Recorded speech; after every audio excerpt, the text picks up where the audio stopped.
Y a esto pues hay que sumarle pues, los espacios de almacenamiento.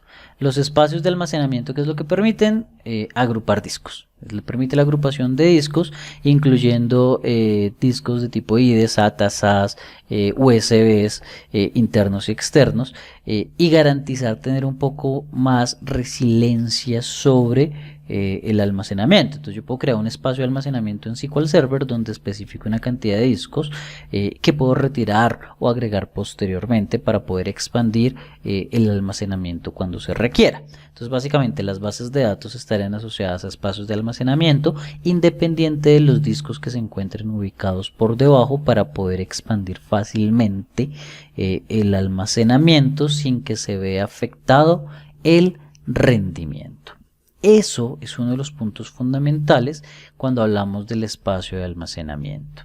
Pero bueno, se vuelve importante entonces hablar un poco no solamente del espacio de almacenamiento, sino cómo SQL Server almacena los datos en la base de datos. Y pues bien, SQL Server, ¿qué es lo que hace? Las bases de datos, bien sea las del sistema o bien sea las de los usuarios normales, bases de datos de usuario, bases de datos de aplicación, internamente pues tiene tanto archivos de datos como archivos de transacciones. Los archivos de datos pues esencialmente pues van a guardar la información de los datos, ¿sí? Todos los datos del negocio, los datos del cliente, del proveedor, la factura, la sucursal, bueno, todo lo que tenga que ver con el negocio, más los datos relacionados con la configuración de sistema de la base de datos. Estos archivos de datos se pueden dividir en dos grupos fundamentales. El primero, el archivo de datos primario, y el segundo, el archivo de datos secundario. Y por otro lado, pues tenemos los logs de transacciones o el archivo LDF. Se recomienda solamente tener uno, un archivo de transacciones dentro de la base de datos. ¿Qué particularidad tienen? La particularidad es que la base de datos pues tiene varios archivos. Los archivos pueden estar ubicados en unidades de almacenamiento completamente diferentes, ¿cierto? Para garantizar el paralelismo del que estábamos hablando hace un rato. ¿Esto cómo funciona? Quiero hacerles una demostración muy sencilla para que veamos un poco cómo sería el funcionamiento de este proceso, ¿cierto? Para el ejercicio que voy a hacer, voy a crear una basecita de datos nueva por acá. Bueno, vamos a crearla de manera gráfica, clic derecho, nueva base de datos, listo. Le vamos a llamar base de datos prueba archivos. Ese es el nombre que le vamos a colocar. Observen que cuando creamos una base de datos, dicha base de datos pues tiene sus archivos, tiene por defecto un archivo de datos, ¿sí? Que queda almacenado en nuestra ruta E, y un archivo de transacciones que queda almacenado en la ruta F. Observen que yo puedo agregar más archivos si así lo deseo. Por ejemplo, este archivo le vamos a colocar el nombre de ventas, vamos a colocarle ventas norte, ¿cierto? Y este otro archivo le vamos a colocar el nombre ventas sur. Listo, entonces tengo dos archivos, uno para ventas norte, otro para ventas sur. Y voy a agregar un tercer archivo que se llame ventas sur histórico. ¿Vale? Entonces, ¿cuál va a ser el esquema? En Venta Sur voy a tener la información, digamos que transaccional. Venta Sur histórico, pues voy a tener la información histórica. Es un manejo que le quiero dar de esta manera. Y Ventas Norte, pues voy a tener la información de mis sucursales que se encuentren al norte del territorio. ¿Listo? Este que ya tengo acá lo vamos a dejar ahí trabajando normalmente. Ahora bien, si lo dejo así como está, así sencillamente sin hacer muchos cambios, pues yo ya tengo un archivo que va a tener, una base de datos que va a tener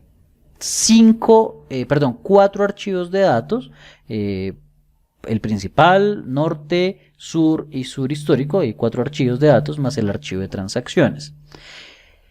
Y adicional, observen que tenemos una columna llamada File Group. El File Group o el grupo de archivos pues ya es la estructura que me permite agrupar de manera lógica los archivos para podérselos asignar a los recursos, en este caso punto A de las tablas. ¿Cómo se hace eso? Miren que por defecto solamente está el grupo de archivos primario. Voy a decirle no. Ventas norte, voy a crear un File Group que lo vamos a llamar Norte File Group. Norte raya al piso, File Group. ¿Listo?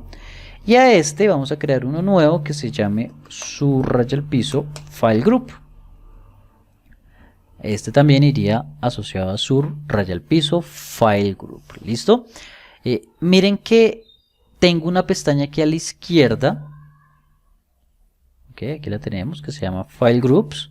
¿Listo? En esa pestaña vamos a ver que efectivamente tenemos el file group que ya venía creado y el file group norte y el file group sur.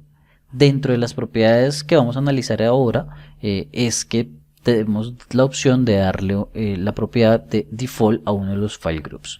¿Qué es este default? Es el file group que se asocia por defecto cuando yo creo un recurso y no le digo en cuál file group va a quedar almacenado. Observen que por defecto el file group que está asociado es el primario y lo vamos a dejar por ahora de esa manera. ¿Listo? Creamos la base de datos y ya quedó nuestra basecita de datos aquí creada con los file groups especificados. Entonces seleccionamos BD, prueba archivos. ¿Qué voy a hacer? Voy a crear una tabla por acá llamada cliente. ¿Listo? Este cliente va a tener algo muy sencillo, una columna llamada ID de tipo entero, va a ser llave primaria. Listo. Y adicional va a tener un nombre de tipo varchar. Vamos a poner un tamaño de 200 y ya, muy sencillo. Y va a crear una tabla para las ventas del norte. Listo.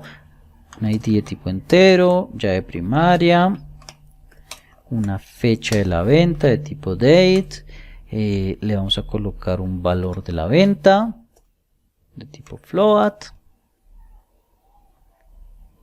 Y creamos una igualita, solo a modo académico, recuerden, no es necesario crear dos tablas, una para ventas norte y otra para ventas sur. Solo para el ejercicio lo vamos a dejar creado de esta manera. Ahora bien, ¿cómo se asocia un objeto para que yo determine dónde va a quedar almacenado?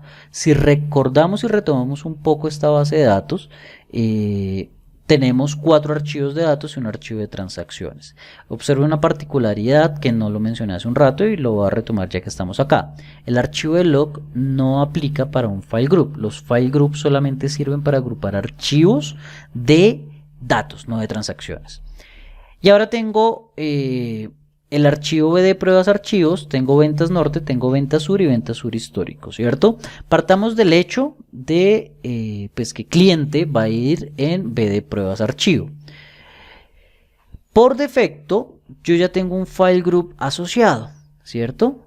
Por ende, cuando yo cree esta tabla, como no le especifico en cuál file group va a quedar, pues va a quedar automáticamente en el file group primario que teníamos allá. Ahora bien, esta tabla ventas norte, como quiero que quede en otro file group, se lo puedo especificar. Simplemente al momento de crear la tabla o después si quiero cambiarlo, le digo dónde quiero que quede. Pero la particularidad aquí que es que yo no le digo en qué archivo va a quedar, sino en qué file group o en qué grupo de archivos va a crear. Entonces en este caso el file group es norte raya al piso file group. Y de esa manera lo asociamos. ¿Listo? Y por último, este venta sur va a quedar en sur raya al piso file group. De esa manera es que asociamos los objetos a diferentes file groups. Ahora bien, ¿cómo podemos saber que efectivamente esto quedó así? ¿O cómo podemos ver un listado de mis objetos y saber en qué file group están asociados? Pues bien, voy a crear una nueva consulta acá. Ya tengo una consulta aquí creada donde estoy consultando los file groups y estoy consultando todos los objetos. Particularmente me quiero enfocar en objetos creados por usuario, ¿sí? ¿De qué base de datos? Pues de la base de datos donde me encuentro ubicado en este momento. ¿Listo? Ejecutamos por acá y observen que tenemos las 3 tablas que habíamos creado, cliente, ventas norte y ventas sur. Obviamente pues tenemos una llave primaria creada porque se lo asociamos al momento de crear la primary key, entonces se creó el índice, perdón, y me indica en qué file group está la tabla. Cliente está en primario, ventas norte en norte FG, y ventas sur en sur FG. Observen, si consulto aquí AdventureWorks, pues vamos a tener un listado de todos los demás objetos y por el diseño de esta base de datos, miren que todo queda asociado al file group primary puntualmente. Bueno, esto es un poco una breboca sobre cómo debemos gestionar los archivos. Por supuesto, cuando creemos esta estructura debemos tener en cuenta todos los archivos que tenemos creados y toda la información detrás de este proceso. ¿Listo? Ahora bien, ¿cuál es la importancia de la TempDB? La importancia de la TempDB es que como tal la TempDB juega el papel, es una base de datos del sistema, que juega el papel de contener datos temporales de todos los objetos internos de todos los usuarios de todas las bases de datos. Si ustedes crean una tabla temporal, si hacen una consulta, todo lo que esté asociado a procesos temporales va a pasar por obligación por la TempDB. ¿Eso qué implica? Que va a ser una base de datos altamente transaccional, porque va a estar implicando procesos de todas las bases de datos y eso es una realidad a la que nos tenemos que enfrentar. Entonces, ¿cuál es la recomendación con la TempDB? La recomendación es, primero, mover o colocar la TempDB en un sistema, en un disco de I/O que sea extremadamente rápido y que sea separado de las demás bases de datos, tanto de sistema como de usuario, para garantizar un buen rendimiento. Se recomienda para esto que tener una base de datos o un disco de estado sólido para garantizar que esto quede correctamente adecuado. Y segundo, se recomienda por cada núcleo, por cada core que tengamos, pues tener un archivo de datos de igual tamaño por cada uno de estos núcleos. Si tenemos 8 núcleos, pues 8 archivos de datos. Máximo 8 núcleos es la recomendación que podemos tener. Observemos un poco nosotros cuando instalamos esta instancia. Veamos la TempDB. ¿Cuál fue el proceso que hicimos relacionado a la TempDB? A la TempDB efectivamente cumplimos con las buenas prácticas y fue dejar en este caso creamos 4 archivos por los 4 cores que teníamos en nuestra máquina y miren que lo colocamos en el disco H. En el disco H colocamos nuestra TempDB, ¿cierto? Que es una unidad de almacenamiento aparte. Miren que tenemos C para el sistema operativo, D que es un disco que crea Azure, pero que es temporal, ahí no se debería almacenar nada, el archivo de datos, el archivo de log, el archivo de backup y el archivo o el disco para la TempDB donde la tenemos alojada en este momento. Esa es una buena práctica que debemos hacer, bien sea al momento de instalar o bien sea posterior, no hay ningún problema, se puede hacer posterior a ello. Y para cerrar ya esta primera parte de nuestro módulo 6, pues por supuesto hay otras opciones de almacenamiento, NAS, Network Attached Storage, DAS, Direct Attached Storage, uno de los más comunes SAN, Storage Area Network, como opciones de almacenamiento para nuestras bases de datos. Bien, muchas gracias por esta primera parte de nuestro módulo 6, nos vemos en la segunda parte. Gracias.